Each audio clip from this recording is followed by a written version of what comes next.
नमस्कार, आप देख रहे हैं प्राइम न्यूज और मैं हूं आपके साथ आलोक शुक्ला। तो अखिलेश के दावे बड़े बड़े हैं, लेकिन इन दावों में कितना दम है, क्योंकि अखिलेश यादव ने यह दावा कर दिया है कि प्रदेश में नई हवा है। तो आज पता लगाते हैं कि इस हवा में कितना दम है और कितनी हवाबाजी। अखिलेश का दावा यह भी है कि समाजवादी पार्टी नई पार्टी है, तो यह भी पता करते हैं कि पार्टी कितनी नई है। अखिलेश यादव का एक और दावा है कि बड़ों का हाथ उनके साथ है। यह दावा भी अखिलेश ने किया है कि युवा उनके साथ है। तो अखिलेश के इस दावे में कितना दम है, कितनी सच्चाई है, यही जानने के लिए आज की हमारी बहस होनी है। जैसा कि अखिलेश का दावा है कि बड़ों का हाथ उनके साथ है, तो वो किस बड़े की बात कर रहे हैं? क्योंकि पार्टी के बड़े माने जाने वाले शिवपाल यादव तो अखिलेश से पहले से अलग हैं। अगर मुलायम सिंह यादव की बात की जाए तो उन्होंने भी काफी हद तक किनारा कर रखा है। अब अखिलेश यादव को युवाओं का कितना साथ मिल रहा है, यह आज की बहस में जानने की कोशिश करेंगे। दूसरी तरफ अखिलेश ने अपने फेसबुक पर डाली इस पोस्ट में यह भी कहा है कि देश में संविधान, गणतंत्र, लोकतंत्र, आजादी सब कुछ खतरे में है। तो इस तरह की पोस्ट के साथ अखिलेश यादव क्या साबित करना चाहते हैं और अखिलेश को इस पोस्ट से आने वाले समय में कितना फायदा मिलने वाला है, ये सब कुछ जानने की हम कोशिश करेंगे अगले 1 घंटे की बहस में। और ये समझने की कोशिश करेंगे कि अखिलेश यादव क्या 2022 के लिए अभी से ही पूरी तरह से तैयार हैं, और जिस तरह से वो संकेत दे रहे हैं कि सब कुछ खतरे में है, इस खतरे का मायना क्या है, इस खतरे के तमाम संकेत क्या है, 22 की बैटल के लिए सपा कितनी तैयार है, और क्या आरोप प्रत्यारोप के बीच अखिलेश जानबूझकर उन मुद्दों को उकेरने की कोशिश कर रहे हैं जो कि राजनीति के विमर्श का केंद्र लगातार बने हुए हैं। और इसमें बड़े बड़े दावों के जरिए अखिलेश ने क्या केंद्र की सरकार और राज्य की सरकार दोनों पर एक साथ निशाना साधा है, इस पर भी आज हम चर्चा करेंगे। और इस पर यह जानने की हम पूरी कोशिश करेंगे कि क्या अखिलेश योगी सरकार के खिलाफ बैटिंग करना चाहते हैं या अपनी तैयारियों के दम पर जनता के बीच में जाना चाहते हैं। सरकार की नाकामियों को एक तरफ गिना देना और अपनी तैयारियों के साथ जनता के बीच में जाना, ये दोनों अलग बातें हैं। आज इस एंगल से भी हम अपने मेहमानों से तमाम सवाल लेंगे और समझने की कोशिश करेंगे कि क्या आरोप प्रत्यारोप के बीच में कहीं अखिलेश उन लाइनों को तो नहीं भूल गए हैं जो कि राजनीति में अक्सर ध्यान रखनी चाहिए, और क्या जो सरकार है उससे कहीं चूक तो नहीं हुई है। अखिलेश की हवा में कितना दम है, यह भी हम जानने की यहां पर कोशिश करेंगे। और अखिलेश जिस तरह से संकेत लगातार दे रहे हैं उसके क्या सियासी मायने हैं। यहां पर जो सबसे जरूरी बात है वो ये भी है कि समाजवादी पार्टी को युवाओं का साथ मिल रहा है, यह अखिलेश ने दावा किया है। साथ ही अखिलेश ने यह भी दावा किया है कि पार्टी के बड़े नेता उनके साथ हैं, यह अखिलेश का दूसरा दावा था। साथ ही अखिलेश ने यह भी बताया कि संविधान को लेकर भी तमाम सवाल अखिलेश के मन में है। अखिलेश का कहना है कि सपा नए संकल्प पर चल रही है, जो नया संकल्प हमने निर्धारित किया है उस पर हम लगातार कायम है। विकास और अच्छे काम का दावा भी अखिलेश यादव ने किया है कि जब उनकी पार्टी आएगी तो तमाम विकास के कार्य किए जाएंगे। समाजवादी पार्टी को युवाओं का साथ मिल रहा है, ये भी वो दोहराने से भूले नहीं हैं। साथ ही पार्टी के तमाम बड़े नेताओं का उन्होंने जिक्र किया। अब किनकी तरफ उनका संकेत है, ये हम समझने की जरूर आज बहस में कोशिश करेंगे। और 22 की बैटल के लिए सपा कितनी तैयार है, नई सपा से अखिलेश का क्या काम बन जाएगा, और मुद्दे कहां रहेंगे, जो जनता की समस्याएं हैं आखिर उनके दम पर चुनाव लड़ा जाएगा या सिर्फ सियासी तीरों के जरिए जनता को सरकार की नाकामियों की तरफ ध्यान खींचकर ही वोट मांगा जाएगा। ये बहस में आज हम केंद्र में रखेंगे और समझने की कोशिश करेंगे कि बीजेपी की क्या तैयारियां हैं। क्या बीजेपी विकास के मुद्दों को लेकर जनता के बीच में जाएगी, और क्या अखिलेश यादव सिर्फ सरकार की नाकामियों के जरिए जनता के बीच में जाने वाले हैं। बहुजन समाजवादी पार्टी की भूमिकाओं की भी बात यहां पर होगी और साथ ही कांग्रेस की भी यहां पर बात होगी। ये समझने की हम कोशिश करेंगे कि कांग्रेस की तैयारियां क्या हैं, जिला स्तर पर, स्थानीय स्तर पर, संगठन के स्तर पर कांग्रेस ने किस तरह की तैयारी कर रखी है, इस पर भी आज हम यहां पर चर्चा करेंगे। तो अखिलेश ने जिस तरह से फेसबुक पोस्ट किया, उस फेसबुक पोस्ट का कितना फायदा होगा, इस पर मंथन आज बहस में करेंगे कि उसके सियासी मायने क्या हैं। और लगातार अपने कुनबे को तो अखिलेश यादव बढ़ा ही रहे हैं। जिस तरह से पार्टी में तमाम दूसरी पार्टियों के कद्दावर नेताओं को उन्होंने जगह दी है, उनका सम्मान किया है, तो ये संकेत तो जाता है कि गठबंधन से भी आगे अब वो निकल चुके हैं कि पार्टी के जो बड़े नेता हैं उनको पहले ही अपने साथ क्यों ना मिला लिया जाए, ताकि गठबंधन की जरूरत ही ना पड़े। ये एक बड़ा संकेत और ये बड़ी सियासी चाल यहां पर अखिलेश यादव ने चलने की कोशिश की है, और उसकी शुरुआत वो काफी पहले कर चुके हैं। 7-8 महीने पहले से ही वो लगातार इस कोशिश में जुटे हुए हैं कि जो तमाम विपक्षी दलों के कद्दावर नेता हैं, जो असंतुष्ट हैं, उनको पहचाना जाए, चिन्हित किया जाए, बुलाकर बहुत ही सम्मान के साथ एक प्रेस कॉन्फ्रेंस के बीच में वो उनको अपनी पार्टी में शामिल करते हैं। ऐसा नहीं है कि दरवाजे के भीतर वो शामिल कर रहे हैं, नहीं, एक प्रेस कॉन्फ्रेंस आयोजित की जाती है, उसमें उस कद्दावर व्यक्ति को सामने रखा जाता है, उनके योगदान को याद किया जाता है और उनके आने से किस तरह से संगठन में बड़े परिवर्तन होंगे ये भी अखिलेश वहां पर जनता को बताते हैं। तो ये नई तरह की रणनीति अखिलेश लगातार इस्तेमाल कर रहे हैं उत्तर प्रदेश की राजनीति में, और इसका क्या फायदा होगा ये भी यहां पर देखने वाली बात होगी। तो अखिलेश ने जो दावा किया है कि पार्टी के बड़े नेता उनके साथ हैं, संविधान को लेकर भी अखिलेश यादव ने निशाना साधा है और उन्होंने ये तमाम समस्याएं जनता के सामने पहले भी रखी हैं कि किस तरह से कुपोषण में राज्य आगे आ रहा है। जंगल राज की बात उन्होंने की, उन्होंने कोर्ट की फटकार की बात की। जब बरेली में गए थे उस दौरान उन्होंने बीजेपी को चारों तरफ से घेरने की कोशिश की थी और ये साबित करने का पूरा प्रयास किया था कि सरकार बड़े बड़े मुद्दों पर कहीं ना कहीं फेल है। हालांकि बीजेपी की दावे बिल्कुल उलट है। योगी आदित्यनाथ जब भी सामने आते हैं रिकॉर्ड के साथ आते हैं, नई योजना की शुरुआत के साथ आते हैं, और जिस तरह से कल उन्होंने बड़े ऐलान कर दिए छात्रों के लिए, तो योगी आदित्यनाथ की राजनीति को भी आज हम समझने की कोशिश करेंगे। वो हर दिन कुछ ना कुछ करते हुए दिखाई दे रहे हैं जनता के बीच में, कुछ ना कुछ ऐसे प्रयोग कर रहे हैं जो कि इससे पहले सूबे के नेताओं ने नहीं किए हैं। सूबे के नेताओं के लिए जो चीजें कहीं ना कहीं वोट बैंक का जरिया नहीं थी, उसको नजरअंदाज कर देते थे, उस पर भी योगी आदित्यनाथ लगातार ध्यान दे रहे हैं। तो बहुत ही कड़ा टक्कर देखने को मिलने वाला, और ये जो टक्कर होगी इसमें अखिलेश भारी पड़ते हैं कि मुख्यमंत्री योगी आदित्यनाथ इसमें भारी पड़ते हैं, ये देखने वाली बात होगी।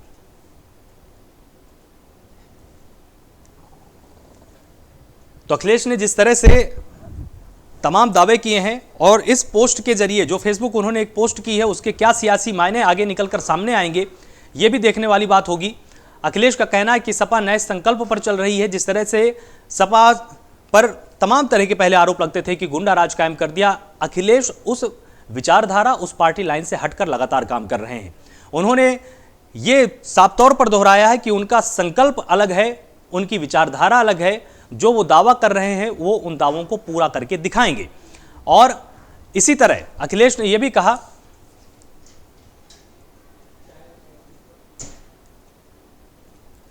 तो हमारे साथ तमाम मेहमान इस पूरी बहस पर जुड़े हुए हैं। सबसे पहले विजय खेरा हमारे साथ जुड़े, प्रवक्ता बीजेपी हैं, आपका बहुत बहुत स्वागत है। तारिक अहमद हमारे साथ हैं, प्रवक्ता सपा हैं, आपका बहुत बहुत स्वागत है प्राइम न्यूज़ पर। शबाना खंडेलवाल महासचिव कांग्रेस उत्तर प्रदेश हमारे साथ जुड़े हुए, बहुत बहुत स्वागत है आपका।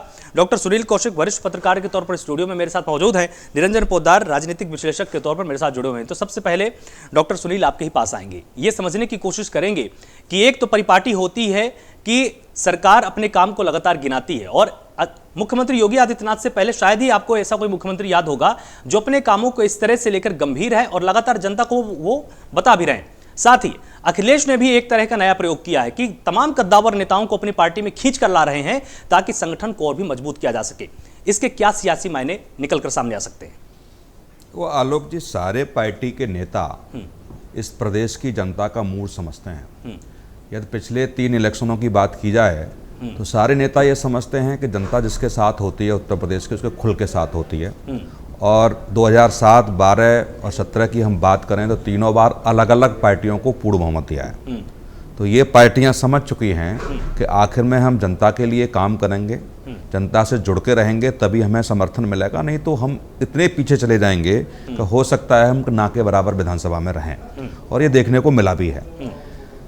दूसरी बात, जब इलेक्शन 2017 का हार और जीत के जब मायने आए तो अखिलेश यादव जी ने तमाम प्रेस कॉन्फ्रेंस में ये कहा कि किस तरीके से भारतीय जनता पार्टी ने भावनाओं का खेल खेलकर अपनी तरफ वोटरों को रिझाया है, ये मैं अच्छे से समझ गया हूँ।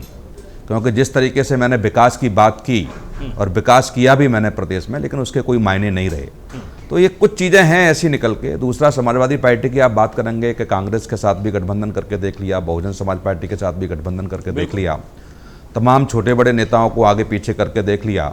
और अंतिम समय में जब समाजवादी पार्टी की सरकार थी तो एक बड़े मंच पे बड़ा गला भर करके अखिलेश जी ने सारी बातें भी रखी कि किस तरीके से मुझे सरकार को चलाने नहीं दिया गया, कौन से ऐसे नेता थे, कौन से ऐसे अफसर थे, वो सारी बातें रखी। लेकिन मुझे लगता है कि अब समाजवादी पार्टी कुछ अलग हटके कुछ उनकी योजना है। मुझे लगता है उस बेस पे अब नहीं जाएगी जो पिछले 2-3 इलेक्शन अखिलेश यादव जी के नेतृत्व में लड़े हैं। और विश्वस्त सूत्रों से ऐसा भी लगा है कि बीजेपी के बहुत से ऐसे नाराज नेता, नाराज विधायक समाजवादी पार्टी के संपर्क में हैं। तो मुझे लगता है कि जो बीजेपी ने जोड़ तोड़ की राजनीति करके 2017 के चुनाव को लड़ा, उसी पर पार्टी पर समाजवादी पार्टी आगे बढ़ेगी। और जिस तरीके से आज सोशल मीडिया के बारे में कहा, वो सब जानते हैं कि बीजेपी ने किस तरीके से उसका उपयोग किया है। मुझे लगता है उस पदचिन्हों पर समाजवादी पार्टी चलती है तो 2022 का जो इलेक्शन उत्तर प्रदेश का होगा बड़ा रोमांचक होगा। ठीक है तारिक अहमद, क्या सियासी मायने हैं अखिलेश ने जिस तरह का पोस्ट किया, जिस तरह के वो नए संकल्प की बात कर रहे हैं, वो नया संकल्प क्या है? क्या बड़ा बदलाव करने वाले हैं वो संगठन में? फिर से रिपीट करिएगा क्वेश्चन, आपका आवाज कट चुका है। जी, प्रश्न मेरा ये है कि जिस तरह से अखिलेश ने नए संकल्प की बात की है, तो आपकी पार्टी लाइन में उस संकल्प के क्या सियासी मायने हैं? आवाज कटी, बस सियासी मायने समझ में आया, बाकी नहीं समझा क्या कह रहे हैं। ठीक है, मैं आपके पास थोड़ी देर बाद आता हूं।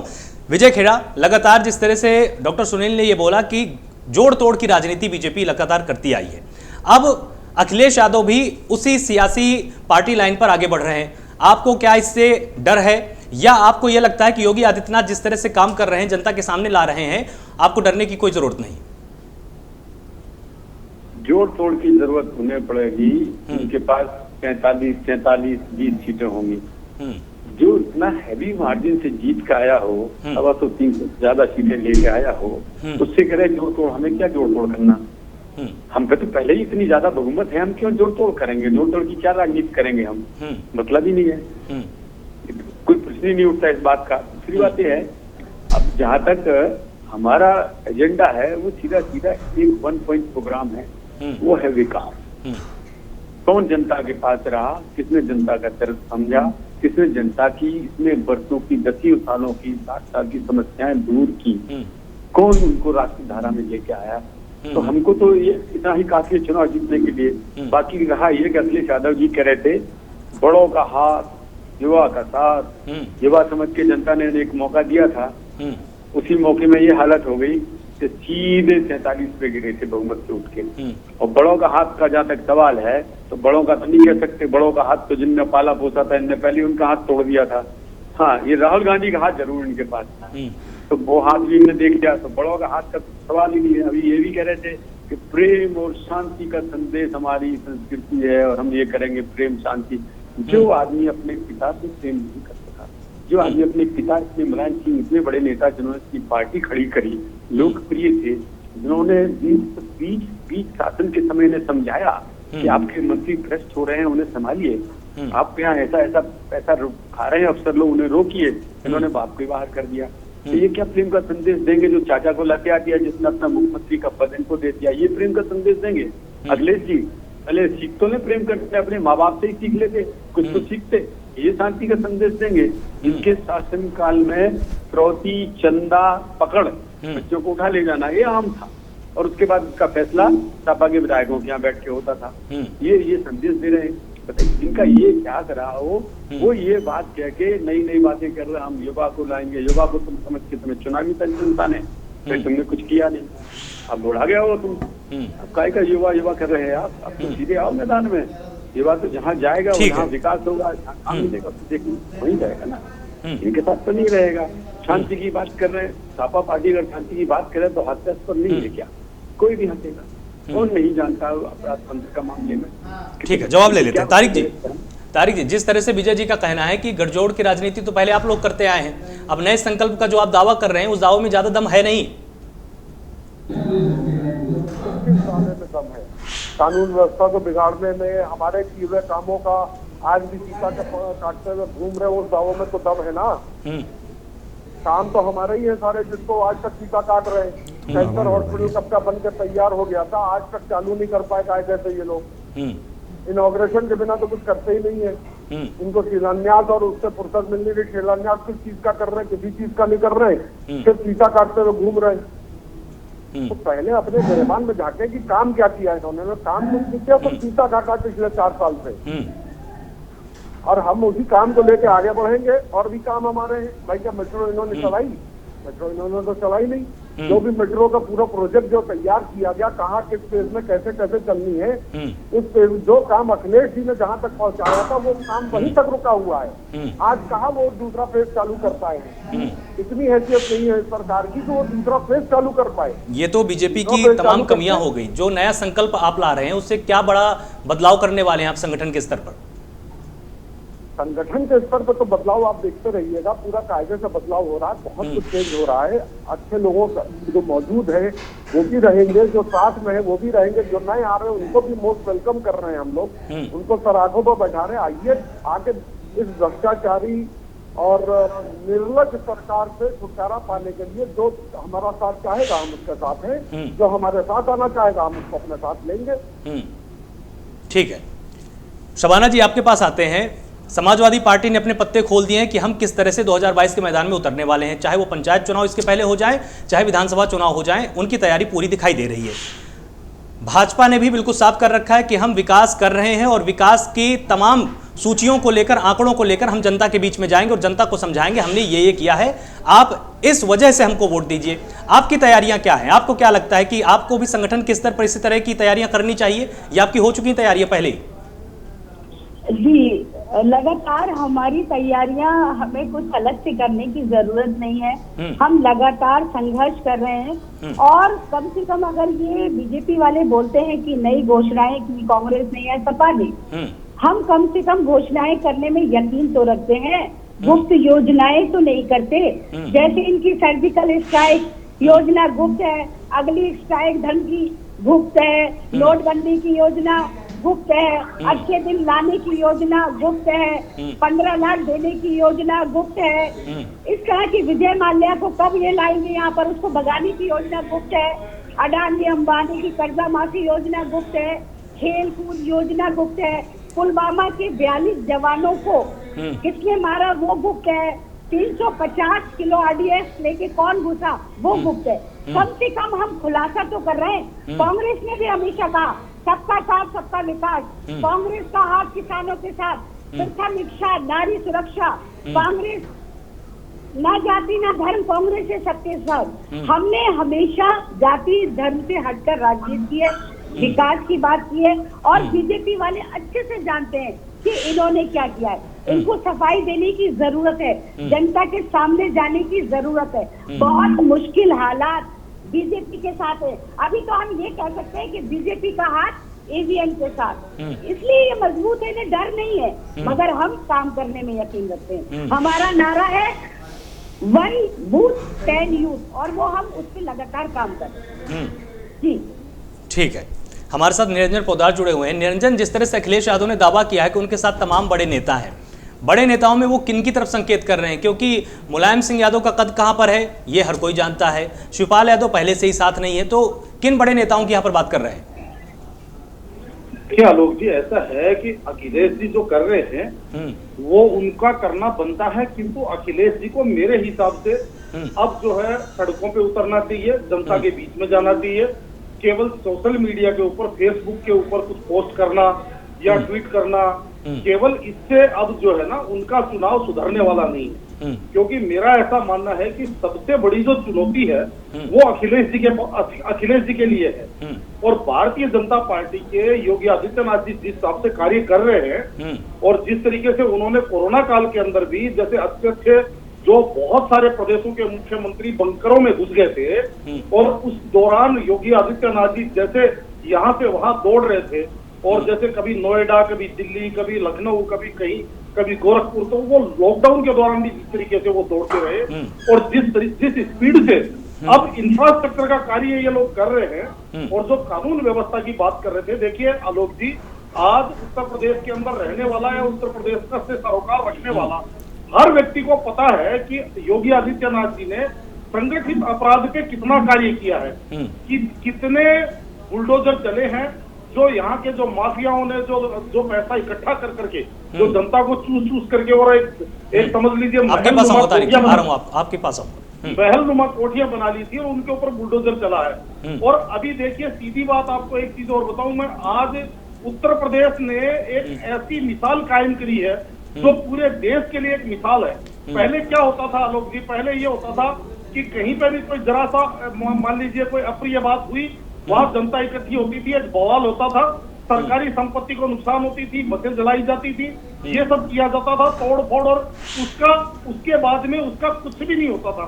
योगी आदित्यनाथ जी ने एक ऐसा ट्रेंड सेट कर दिया जिसका उदाहरण आपने बेंगलोर में भी देखा, जिसका उदाहरण आप मध्य प्रदेश के अंदर भी देख रहे हैं, और ये कदाचित अब पूरे देश के लिए एक नजीर बन गई है। और उन्होंने क्या किया, जो दंगाई होते हैं या जो बलवाई होते हैं, जो सरकारी संपत्ति का नुकसान पहुंचाते हैं अपनी बदमाशी के नाम पे या मान लीजिए छिछोरेपन के नाम पे, उनके लिए जो रिकवरी नोटिस इन्होंने जो निकाले, आज जनता को वो भी दिख रहा। आज देखिए लोग चल रहा है, आम जनता क्या कह रही है कि भगवा देश में हमने शेर बैठाया है, भगवा देश में किसी की हिम्मत है तो पत्थर मार के देंगे उत्तर प्रदेश में।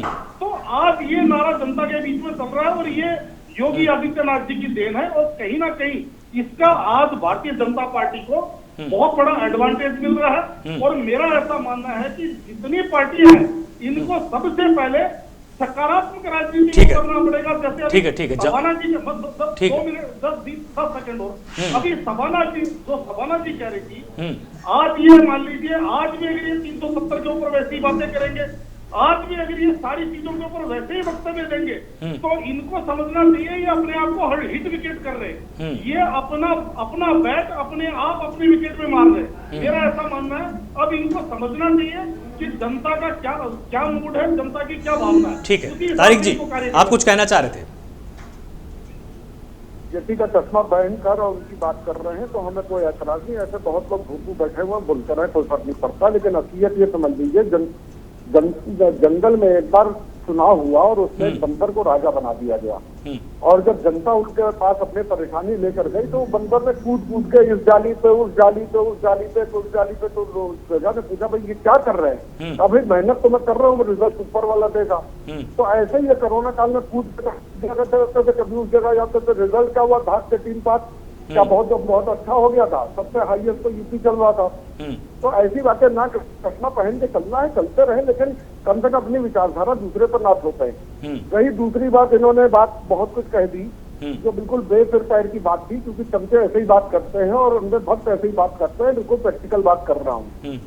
तो इनको कभी 70 साल की डेवलपमेंट नहीं दिखाई देगा, इनको सिर्फ मोदी जी का डेवलपमेंट दिखाई दे रहा। भाई सही बात है, मोदी जी जब आए हैं तभी तो हम लोग कपड़ा पहनना सीखे। मोदी जी ने तो आके हम लोग को कपड़ा पहनना, चश्मा पहनना, मोबाइल तभी आया है, गाड़ियां तभी आई, तो हम लोग तो बैलगाड़ी में घूम रहे थे, घास खा रहे थे हम लोग। इन्होंने आके खाना सिखाया है, इन्होंने आके इसमें डेवलपमेंट की है, सड़कें बनाई है, जिन्होंने दिखाया कि सड़कें कैसी होती हैं और बिजली कैसे आती है, बटन कैसे ऑन होता है। मोदी और योगी जी जब आए तभी हम लोग इंसान बने, नहीं तो हम लोग पत्ता लपेट के घूमते थे और हु लाला करते थे। ऐसी बकवास ना किया करें तो जो पेड़ से पैर की हो। थोड़ा मैडम खंडेलवाल हंस रही है, हंसिए नहीं, सीरियस बात कह रहा हूँ। आपका हंसना जायज नहीं है, आपका हंसना बिल्कुल जायज नहीं है, आपको हंसना नहीं चाहिए। बेचारे दिमाग से थोड़ा कमजोर है तो उनकी थोड़ी कमजोरी पे हंसा नहीं जाता है। किसको बोल रहे हैं आप? किसको, इसकी तरफ संकेत है आपका? अरे जिसने तो इतनी मोदी और योगी की तारीफ करती उसकी तरफ संकेत कर रहा हूँ, और किसको कह रहा हूँ। ठीक है, उनके पास अभी हम बाद में जाएंगे। विजय जी, इन्होंने एक गंभीर आरोप आपके ऊपर ये लगाया कि भारतीय जनता पार्टी लगातार ये साबित करने की कोशिश करती है कि जब हम सत्ता में आए तभी बहुत सारी चीजें देश ने देखी है, जबकि विकास तो पहले से हो रहा था। तो इन्होंने एक तरह का ये संकेत दिया है कि आप लोग प्रोपेगेंडा ज्यादा करते हैं। प्रोपेगेंडा है, लाखों मकान बन गए, प्रोपेगेंडा है, लाखों शौचालय बन गए, प्रोपेगेंडा है? 1 दर्जन मेडिकल कॉलेज खुल गए, प्रोपेगेंडा है। 1 दर्जन और खाने को तो शौचालय जाएंगे, प्रोपेगेंडा है। प्रोपेगेंडा सुन लीजिए एक बार तारिक जी, सुन लीजिए। ये प्रोपेगेंडा है, ये तो आपके सामने है। लाखों कनेक्शन दे दिए, ये प्रोपेगेंडा है। ये कोई प्रोपेगेंडा है? आप चाहे बंदर का उदाहरण दो, चाहे कोई उदाहरण दो, हम चोटी का उदाहरण नहीं देंगे फिलहाल। हम तो शराफत से बात करेंगे, चोटी वाली बात नहीं करेंगे। आप भले बंदर की बात करिए आप, क्योंकि मैं नहीं करूंगा वो बात। आपका जो है गोलियां चलाने की बात जरूर करूंगा, राम भक्तों पर ये जरूर करूंगा मैं।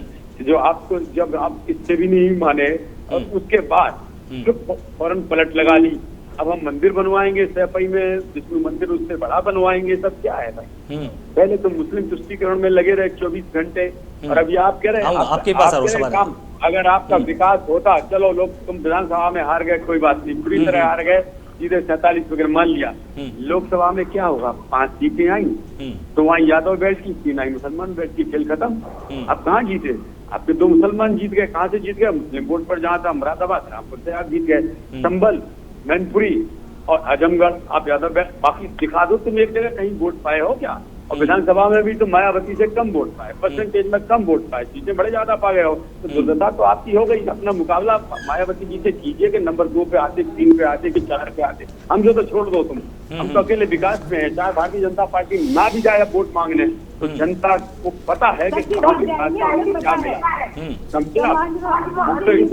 हाँ, हम तो अपनी जनता के भरोसे पर बिल्कुल हमारे साथ रहेगी, हमने काम किया है। आप विजय जी, कर रहे हैं बंदर, विजय जी, तो हम तो अगर इतने अच्छे काम आप जो यहाँ पर गिना रहे हैं, सबसे बड़ा सवाल यही है कि आखिर विपक्ष को आपके काम दिखाई क्यों नहीं देते हैं? जानवर बोलो, कुछ बोलो, हमने तो बता दिया ना, आपने तो आदमी नहीं छोड़े, तो हत्या क्या चीज है आपके लिए? मामूली चीज है सभा के लिए। तो विजय जी, लेकिन ये जो आप यहाँ पर काम गिना रहे हैं, ये आखिर विपक्ष को फिर दिखाई क्यों नहीं देते हैं? इनको हम दिखाई दे ना, विपक्ष से हमें क्या लेना देना? हमारे सामने है, इंटरव्यू आप टीवी पे लेने जाते हैं गांव में, आपको गांव में लोग कहते हैं मेरे घर बन गया, गांव में लोग कहते हैं आएंगे आपके पास आएंगे, लोग कहते हैं मेरे घर में गैस आ गई है, हिंदू हो चाहे मुस्लिम हो, पहले गैस नहीं थी क्या लोगों के पास? हर के घर में अब की बार हम मुस्लिम बेल्ट में भी हरा के दिखाएंगे। शबाना जी, अब की बार मुस्लिम भी हमारे साथ होगा। शबाना जी, जिस तरह से बीजेपी अपने कामों को गिना रही है, बीजेपी ने कभी ये दावा नहीं किया कि नहीं गैस इससे पहले पब्लिक ने देखा नहीं था, अनाज इससे पहले पब्लिक ने देखा नहीं था, सड़क देखी नहीं थी। बीजेपी लगातार ये दावा करती है कि जो योजनाएं चल रही थी, हमने उसको इतना ज्यादा विस्तार दिया है कि अब वो योजनाएं घर घर तक पहुंच गई। देखिए, ये सिर्फ दिखाते हैं। अब हम कौन से चश्मे से देखें? क्या इससे पहले हम चूल्हे पे लकड़ियों पे खाना बनाते थे? आज स्थिति ये है कि पहले तो इनकी, जिनको कहते हैं स्मृति ईरानी जी, सिलेंडर लेके सड़कों पे बैठ जाती थी, अगर 50 रुपए भी दाम बढ़ जाता था। आज सिलेंडर की कीमत 1100 रुपए है। बीजेपी की कहाँ लोगों का विकास हो रहा है? विकास किया कांग्रेस ने, हजारों लाखों किलोमीटर की सड़कें बनाई, गाँव में बांध दिए, हजारों बांध दिए, लाखों किलोमीटर की सड़कें, परमाणु बनाते हैं, एशिया खेलों की मेजबानी, भारत में हवाई जहाज, क्या बात करेंगे आप? कांग्रेस ने कहाँ से, जब देश आजाद हुआ था एक सुई भी नहीं बनाता था। आज जितनी योजनाओं की बात करें वहाँ कांग्रेस मौजूद है। हमें कुछ बताने की जरूरत नहीं है, कुछ भी गिनाने की जरूरत नहीं है। इनके लिए हमें ऐसा चश्मा चाहिए जो इनके काम है, जो इनकी योजना है, जिसको हमें उस चश्मे से ढूंढना पड़ेगा, क्योंकि हमें विकास कहीं नजर नहीं आता। शबाना जी, देश का सत्यानाश, जैसा कि मैंने विजय जी से प्रश्न पूछा कि जो दावे ये करते हैं वो विपक्ष को दिखाई क्यों नहीं देते, और आप जो दावे लगातार करते हैं कि हमने 60-65 सालों में ये काम किया, तो वो जनता को भी दिखाई क्यों नहीं देता? अगर जनता को दिखाई देता तो आपको वोट मिलते ना।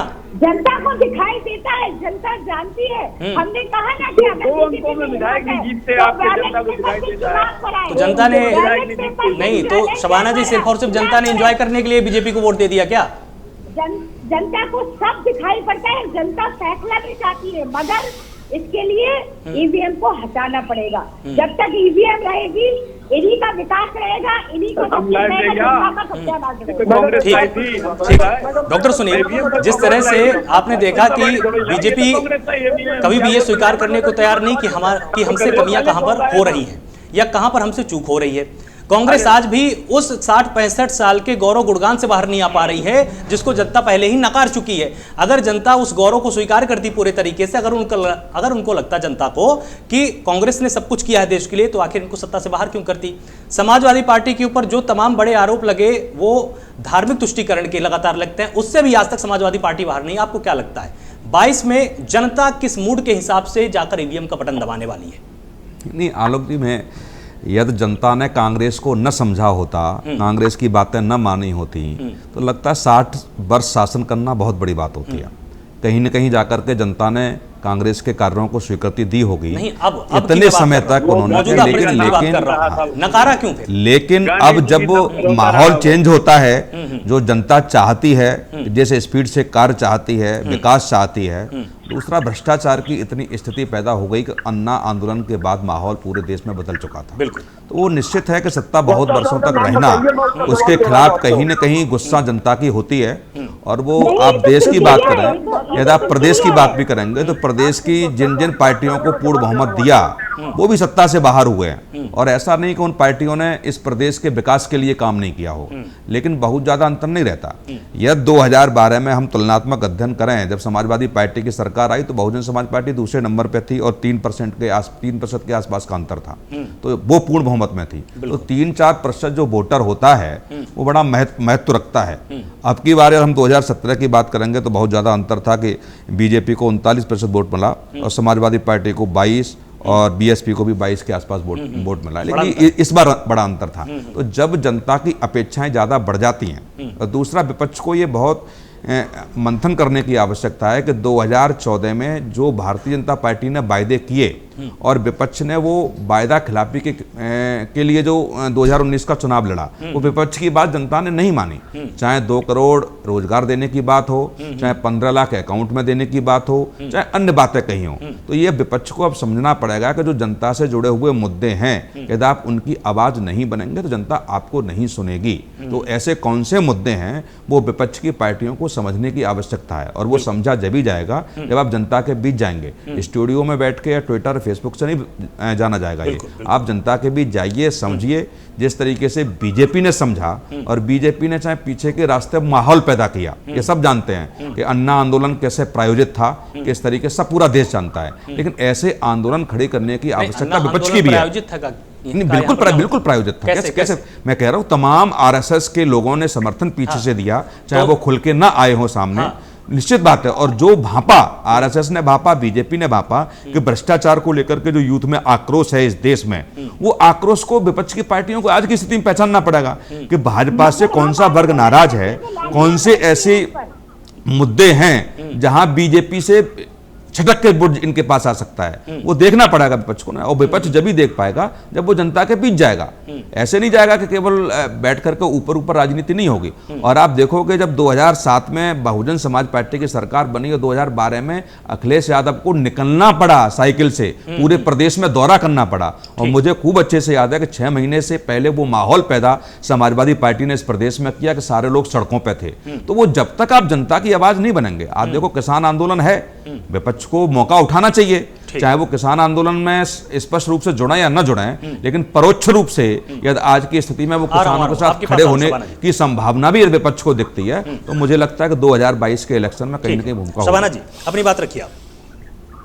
देखिए, विपक्ष बोलना चाहता है और बोल रहा है, लगातार संघर्ष भी कर रहा है। मैं आपकी बात से सहमत हूँ, मगर जब बाहर विपक्ष निकलता है तो उनपे लाठियां बरसाई जाती है, उनपे मुकदमे बड़ी बड़ी धाराओं के लगा दिए जाते हैं। विपक्ष कैसे बोले? उनको कह दिया जाता है कि किसानों को कांग्रेस पार्टी, ये समाजवादी पार्टी या अदर पार्टियां भड़का रही है, ये खालिस्तानी है।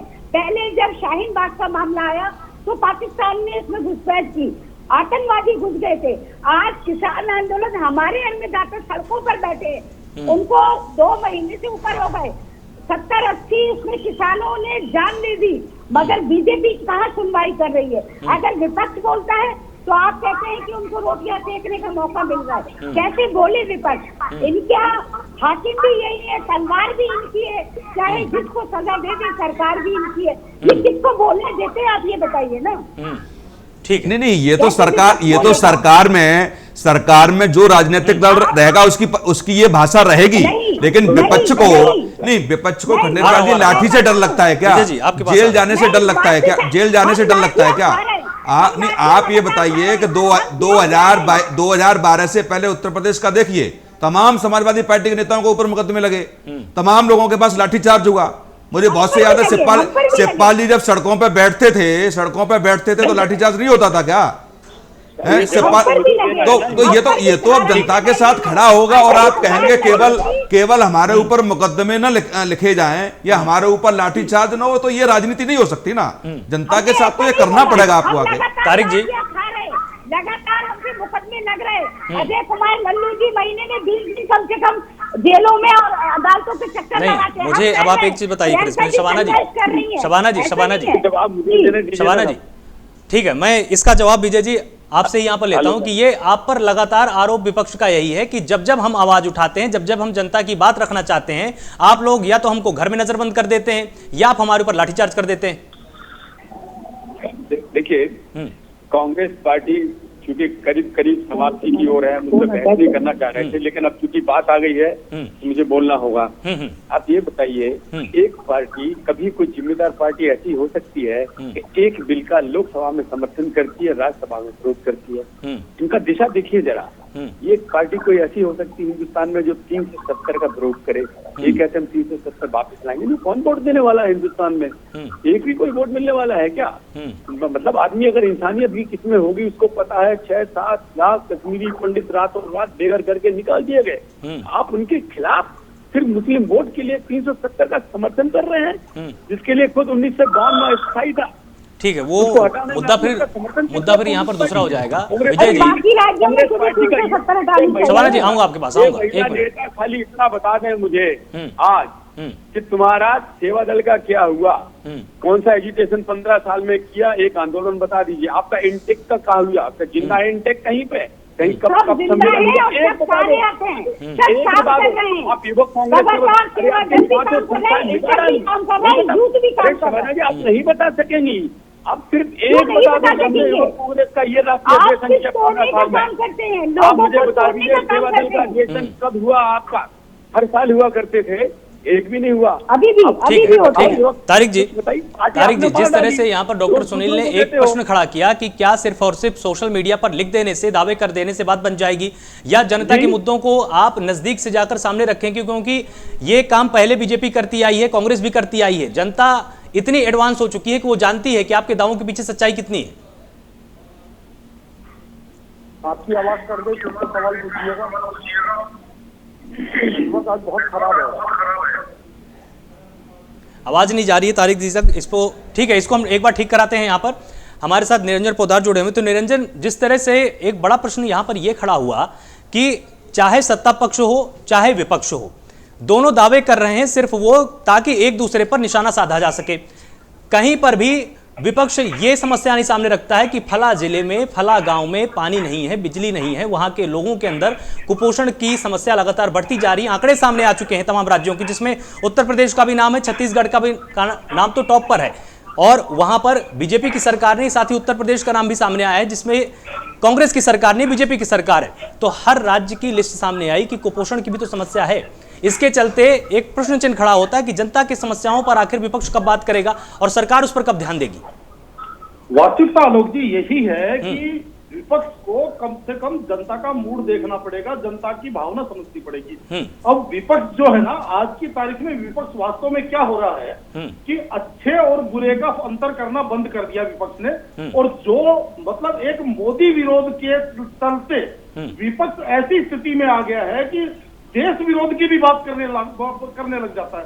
अभी शबनम जी ने आप ही के चैनल के ऊपर 40 शहीद, जो हमारे यहाँ जो सैनिक शहीद हुए थे पुलवामा में, उनके बारे में कहा कि वो 40 सैनिक किसने शहीद करवाए। इनको एक चीज समझ में नहीं आ रही कि पाकिस्तान के पार्लियामेंट के अंदर ये चीज ओपन हो गई है। पाकिस्तान के गृह मंत्री ने इस चीज को ओपन कर दिया है। ये चीज अब सारे विश्व के अंदर खुलकर के आ गई है कि पुलवामा अटैक पाकिस्तान प्रायोजित था। उसके बावजूद ये अभी भी ये यहाँ केंद्र सरकार को लांछित करने की चेष्टा कर रहे हैं। तो इनको ये चीजें समझने आ पड़ेगी कि जनता का मूड क्या है, 370 पे जनता का मूड क्या है, और इनको जो मुद्दे उठाने पड़ेंगे, जैसा आपने कहा कि आम जनता से जुड़े हुए मुद्दे इनको उठाने पड़ेंगे, उसके अंदर इनको सकारात्मक राजनीति अगर ये करेंगे तो इनका राजनीतिक भविष्य जो है वो बचा रहेगा। अन्यथा देखिए मैं आपको बताऊं, ये भविष्य के अंदर इनके राजनीतिक संकट की तरफ चल रहे हैं। अब इनको ये चीज समझ में नहीं आ रही। जो आदमी इनको असली बात बताता है तो ये उसको भगत बताना चालू कर देते हैं या ये बताना चालू करते हैं। अभी इनको कोई ये बात पूछे कि 330 सीटें जो जनता ने इनको दी है, अगर किसी पार्टी या किसी नेता के 330 सीटें मिली है तो वोटों से मिली है। अगर उसके इतने भगत हो गए हैं तो फिर आप कहाँ राजनीति करेंगे? भाई इतने भक्तों के बीच में आपको कहाँ नंबर आएगा कि 330 सीटें एक व्यक्ति को मिलकर के आई है। शबाना जी यहाँ पे गीता पिता ने कह रिकॉर्ड बजा रही है कि ईवीएम हटा करके देखिए और बैलेट पेपर से चुनाव करवा के देखिए। भाई ईवीएम कौन लेके आया था? किसकी सरकार में ईवीएम का कार्य चालू हुआ था? ईवीएम पे इलेक्शन कहा था? किसकी सरकार में ईवीएम लागू हुआ था? और ईवीएम के बाद में कितने चुनाव हुए और उन चुनावों के अंदर किस किस की जीत हुई, कहां कहां जय हुई, कहां कहां पराजय हुई। 2014 भी तो ईवीएम से हुए थे चुनाव। उस टाइम तो आपकी सरकार थी। अगर ईवीएम विपक्ष में रहते हुए बीजेपी ईवीएम सेट कर गई तो लांछन है आपकी सरकार के ऊपर। और चौथी बात मैं ये कहूंगा, उसके बावजूद भी अगर कहीं ईवीएम पे आपको शक है तो चुनाव का बाइकआउट कीजिए। सारी की सारी पार्टियां मिलकर के चुनाव का बाइकआउट करें, लेकिन हम चुनाव भी लड़ेंगे। ठीक है, जवाब लेते हैं शबाना जी। जीत गए, जवाब दीजिए। देखिए, मैं निरंजन जी को यही कहना चाहती हूँ, उनका सपोर्ट तो हमें नजर आ रहा है कि क्या है, मगर हमारा सिर्फ ये कहना है कि बीजेपी ये चैलेंज स्वीकार करे, बैलेट पेपर से चुनाव करवाए और इसी बार करवा के दिखा दे। जनता की मोहब्बत, जनता का प्यार जिसके प्रति नजर आएगा तो शबाना जी, कर लेंगे। छत्तीसगढ़ में और राजस्थान में सरकारें फिर ऐसे ही आपकी जीत गई थी क्या? गलत था क्या वो? नहीं, कुछ देखिए, कुछ जगहें जानबूझकर छोड़ी जाती हैं। अच्छा, अगर पूरा का पूरा ये आप कैसी बातें ये आप लोग करने लग जाते हैं? तभी तो फिर जनता फिर कभी कभी सोचती है कि हम वोट दें तो आखिर कहां पर जाकर वोट दें। जनता खुद बोल रही है, जनता खुद बोल रही है कि ईवीएम बदलवाइए, बैलेट पेपर से चुनाव करवाइए। बीजेपी को स्वीकार नहीं है, स्वीकार नहीं है। ये कैसे दावे भर लेते हैं कि अच्छी बात है, तो आप फिर क्यों लेकर आए थे ईवीएम को? ये कैसे भर लेते हैं दावे? आ रहा हूँ आपके पास आऊँ। नकार चुकी है जनता, इनके विरोध में उतर चुकी है जनता। आर्थिक मंदी से जूझ रही है जनता, नोटबंदी से जूझ रही है जनता ने, कोरोना काल झेला है। सिर्फ राम मंदिर मस्जिद, हिंदू मुसलमान, गाय गोबर के नाम पे आप बैठे हुए, कब तक हिलाओगे लोगों को? अब तो हार मान लो। ठीक है, अपनी बात आप यहाँ पर पूरी कीजिए निरंजन जी, उसके बाद फिर तारिक जी आपके पास आ रहा हूँ। आलोक जी कुछ कहना चाहता हूँ। आलोक जी, शबनम जी को पहली बात तो ये समझ आनी चाहिए, शबाना नाम है, शबाना नाम है शबाना। आप हर बार उनका नाम भूल जाते हैं, पिछली बार भी आप उनको शबनम बोल रहे थे। माफी चाहूंगा, नहीं, शबाना नाम है उनका। इस चीज के लिए मैं माफी चाहूंगा आपसे। शबाना जी भाई आप समझनी आप चाहिए, स्टूडियो से लिख के भेजते नहीं तो हम लोगों की क्या गलती है भाई? आप नाम लिख के भेजा करिए ना। नहीं, पिछली बार भी इन्होंने इनको ये बोला था, इसलिए मैं आपको भेजा कि में लिख के तो हमें तो पढ़ाई नहीं दिखता नहीं ना था। आलोक जी, शबाना जी को ये चीज समझनी आलोक चाहिए राजा जी, कि जो चुनाव आयोग है ये अपने आप में स्वतंत्र संस्था है, और चुनाव बैलेट से होंगे या चुनाव ईवीएम से होंगे या चुनाव और किसी पद्धति से होंगे, ये निर्णय करना चुनाव आयोग का काम है। इसके लिए ये हमारे हक में या सरकार को ये लांछित ना करें। अब जब इनके मन के मुताबिक बात नहीं होती तो ये चुनाव आयोग के ऊपर भी लांछन लगाना चालू कर देते हैं, सुप्रीम कोर्ट के ऊपर भी लांछन करना।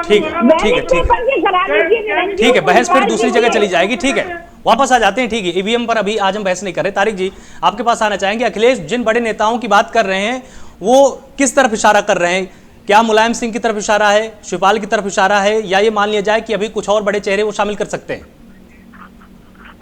देखिए, ये उनके मन में क्या चल रहा है, मैं उनके मन में तो बैठा नहीं हूँ ना। उन्होंने खुल के कोई अपनी स्ट्रेटजी हम लोग को बताई है, और कोई भी सीनियर लीडर अपनी स्ट्रेटजी बताता नहीं है किसी को भी। मैं तो बहुत छोटा सा कार्य करता हूँ। मैं शबाना जी की एक बात का जवाब जरूर देना चाहूंगा। मैडम, जब हार गए तो ईवीएम करोना आप ही ने ईवीएम लेकर आए थे, और आप ही लोगों के टाइम पे सुब्रमण्यम स्वामी भी ईवीएम का करने की बात कर रहे थे, तो आपने क्यों नहीं बैन कराया? तो इसलिए अब रोइए नहीं बैठकर, उस बात को लेकर रोइए नहीं। ये फालतू की बातें होती है, it's a waste of time. आप मुद्दे को भटकाती हैं जैसे बीजेपी कर रही है, तो मुद्दे को भटकाइए नहीं। अब आप और दूसरा प्रश्न कर लीजिए हमसे, हम आगे जवाब दें आपको।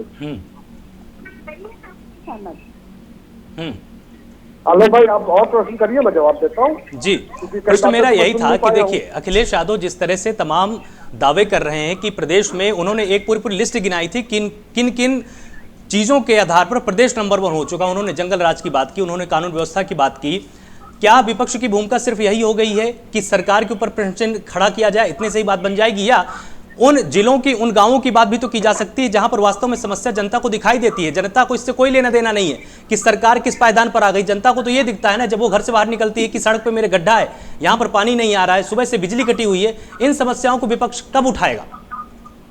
ठीक है, आप सबसे पहले मैं आता हूँ कानून व्यवस्था पे। आपको याद होगा एक रेप केस हुआ था, मैं जगह और वो नहीं बोलना चाहता हूँ, आइडेंटिटी लीक होती है, आप भी जानते हैं। उसमें एडीजी के लेवल के आदमी ने कहा था ये कोई रेप केस नहीं है, लेकिन वही चीज सीबीआई ने साबित कर दी कि रेप हुआ है। तो उस एडीजी का बर्खास्तगी अभी तक क्यों नहीं हुई? वहाँ डीएम और एसएसपी ने और एसडीएम ने जिस हिसाब से पत्रकारों के साथ बदसलूकी की, नेताओं को तो जाना ही नहीं दिया गया, वहां पे पत्रकारों के साथ जिस हिसाब से बदसलूकी की गई, उस पर क्या कार्रवाई की। और मुख्यमंत्री जी जो खुद दावा कर रहे थे कि रेप नहीं हुआ है, तो रेप का कंफर्म होने के बाद सीबीआई के द्वारा जब हुआ तो उन्होंने अपने अधिकारियों पे कार्रवाई क्यों नहीं की? क्योंकि जो अधिकारी कर रहे थे वो मुख्यमंत्री जी बोल रहे थे। मंदिर में जाके 50 साल की औरत का रेप होता है। यहाँ लखनऊ में कल एक पुजारी की हत्या हो जाती है। ये हिंदुओं की सरकार है जो ये खुद दावा करते हैं कि हम तुष्टीकरण की राजनीति करते हैं, लेकिन टोटल तुष्टीकरण की राजनीति सिर्फ यही करते हैं। क्योंकि इनके वहां आप देखिए तो एक मोहसिन रजा को छोड़कर कोई भी चेहरा मुसलमान का नहीं है, और हमारे वहां देखिए तो 7 चेहरे मुसलमान के होते हैं, बाकी सारे चेहरे हिंदुओं के होते हैं। तो तुष्टीकरण की राजनीति कौन कर रहा है, ये तो सबसे पहले ही आप समझ लीजिए। बात करेंगे तो राम मंदिर, ये मंदिर, वो मंदिर, गाय गोबर, गाय के नाम पर इंसान को काट देते हैं, जानवर के नाम पर इंसान को काट देते हैं, जिसमें से ठीक है। सुनील जी आपसे कुछ यहाँ पर पूछना चाह रहे हैं, यादव और शेलकास्ट होते हैं, उनको मार सुनील जी देते हैं। आपसे कुछ यहाँ पर पूछना चाह हिंदू की राजनीति कर रहे हैं भाई, सुनील जी अपर कास्ट हिंदू की राजनीति कर रहे हैं। तो सीधी सी बात है, हम मुसलमानों को, बैकवर्ड और शेलकास्ट को लाइन तक खड़े मैं करके गोली तो मारते हैं। कहना चाह रहा हूँ कि समाजवादी पार्टी पे आज की स्थिति में सबसे बड़ा एक मुस्लिम चेहरा था तो आजम खान साहब थे, और आज जिस तरीके से सरकार ने घेराबंदी की है, मुझे लगता है कि जो समाजवादी पार्टी के इतिहास में पहली बार हुआ होगा जो इतने वरिष्ठ नेता के साथ समाजवादी पार्टी खड़ी हुई दिखाई नहीं देती है। कहीं न कहीं ये कार्यकर्ताओं में थोड़ा सा मनोबल करने की जो बातें आ रही हैं। तो हम क्या करें भाई? आपको ये नहीं दिखाई दिया कि कितनी बार आजम साहब से मिलने कौन कौन बड़े बड़े सीनियर नेता गए थे? आपको अगर नहीं दिखाई दे रहा है तो आग के अंदर नाम का इंसुख वाला कहावत आपके साथ आती है, तो अब उसमें गलती हम लोग की तो है नहीं। ये भी आपको नहीं दिख रहा है तो गलती हमारे ऊपर मर दे रहे हैं। अरे भाई, आप भी विपक्ष में आएंगे तो हम भी ऐसे ही बदला लेंगे, और उन अधिकारियों से भी बदला लेंगे जो अधिकारी इस समय बिल्कुल आप लोगों के तलवे चाट रहे हैं, और उन अधिकारियों की बर्खास्तगी होगी जिन्होंने हाथरस रेप कांड को सत्ता में आप सिर्फ इसलिए आना चाहते हैं कि आप आगे बदला लेंगे नहीं, और जिन लोगों ने पत्रकारों के साथ बदसलूकी की है, जिन अधिकारियों ने, चाहे वो तहसीलदार हो, चाहे एसडीएम हो, चाहे डीएम हो, चाहे कमिश्नर हो, चाहे पुलिस के अधिकारी हो, उनको भी दुरुस्त किया जाएगा, उनको भी बाकायदा उन लोगों को डिमोशन करवा के उन लोगों को सजा दी जाएगी। ये तो समाजवादी पार्टी का बिल्कुल पक्का इरादा है, क्योंकि वो देश की जनता को गुमराह कर रहे थे, प्रदेश की जनता को गुमराह कर रहे थे, गवर्नर और मुख्यमंत्री को भी गुमराह कर रहे थे। तो they are unfit for the service and police commissionerate, police and administrative services, because वो अलग रास्ता अपनाते हैं। ये अब देखिए, अभी ये बात कर रहे हैं, इनको याद दिलाइए उत्तर प्रदेश में लखनऊ का गेस्ट हाउस, इनको याद आना चाहिए मायावती जी पूर्व मुख्यमंत्री के साथ किया हुआ दुर्व्यवहार, घसीटा, महिला को नहीं, बदतमीजी की, महिला ही नहीं थी, वो मुख्यमंत्री रह चुकी थी प्रदेश की। ये इनका, अरे यही नहीं जानकारी है इनको कि मुख्यमंत्री नहीं थी वो, तब इनको यही नहीं जानकारी। पहले अपनी इतिहास को रोक करके आएंगे, ऐसा बात के झूठ आरएसएस की तरह झूठ न बोलिए कि झूठ बोलते रहो वो सच माना जाए। झूठे हैं आप। मुख्यमंत्री कब थी वो जो उनके साथ कुछ नहीं हुआ था? कब हुई थी मुख्यमंत्री वो? अरे मालूम है, जानकारी है, महिला तो थी, लेकिन तारिक जी महिला तो थी, मुख्यमंत्री, अरे जानकारी महिला तो मानते हैं उनको, अरे जानकारी है आपको, वो तो खुद ही कह रही है कि मेरे साथ मोहम्मद जोशी ने किया था, वो तो खुद कहती है मुझे मोहम्मद जोशी ने किया था, ट्रांसफर किया, वो तो कहती है आप लोगों ने किया था, वो तो सारे लोगों में चिल्ला चिल्ला के कह रही थी कि आप लोगों ने किया था। आप लोगों को वो चीज सुनाई नहीं देती है, जो सच्चाई होती है वो दिखाई नहीं देती है, जो सही बात होती है वो सुनाई नहीं देती है। दूसरे मेहमान के पास हम यहाँ पर एक बार चलते हैं। ठीक है डॉक्टर सुनील, जिस तरह से आपने विपक्ष का आपने एक दावा सुना होगा बहुत ही ध्यान से, विपक्ष ने यहाँ पर एक बड़ा दावा किया कि जब हम सत्ता में आएंगे तब हम बदला जरूर लेंगे। तो क्या सत्ता में आने के लिए सिर्फ इसलिए ज्यादा उठापटक चल रही है क्या कि हम जल्दी जल्दी सत्ता में आ जाए, और जिन लोगों से हम बदला लेना चाहते जाके उनसे हम बदला ले पाए, जनता के हित मुद्दे कहाँ जाएंगे? देखो, जब किसी पार्टी का बड़ा नेता, विजय जी एक सेकंड, तारिक जी एक सेकंड, तारिक जी, तारिक जी, विजय जी एक सेकंड, सुनील जी यहाँ पर कुछ अपना जवाब दे रहे हैं, ठीक है? जब पार्टी का बड़ा नेता या मुखिया ये बात कहने लगे कि हम एक एक करके अपने कार्यकर्ताओं का बदला लेंगे, तो मुझे लगता है कि ये थोड़ा सा लोकतंत्र के लिए ठीक नहीं, क्योंकि तमाम इस देश में और प्रदेश में ऐसी संवैधानिक संस्थाएं बनी हुई हैं जिनसे उनके अधिकारों की रक्षा हो सकती है। बिल्कुल। दूसरा बात, प्रशासनिक अधिकारी जो भी हो, जिस पार्टी की सरकार रहती है, हमेशा उसी मानसिकता से काम करते हैं कि शासन वो चाहता क्या है।